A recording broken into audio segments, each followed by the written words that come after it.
কি মজার একটা খাবার রান্না করতেছি।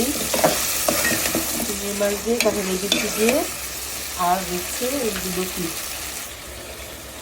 কচুর লতি দিয়ে রান্না করবো, সাথে একটু মিষ্টি কুমড়াও দিয়েছি। চিংড়ি মাছ, হলুদ, আদা, রসুন, কাঁঠালের বিচি দিয়ে একটু কষায় নিলাম, মরিচের গুঁড়াও দিয়েছি। এখন এটাকে ছেড়ে দেবো। সুন্দর একটা রান্না, অনেক সুন্দর একটা রান্না করতে পারবে, মজা।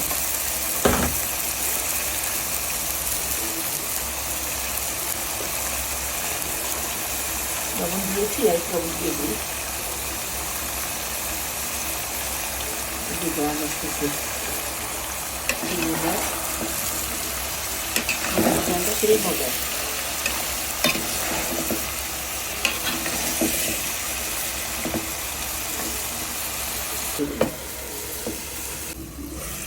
তো হয়ে গেল আমার চিংড়ি লতি রান্নাটা।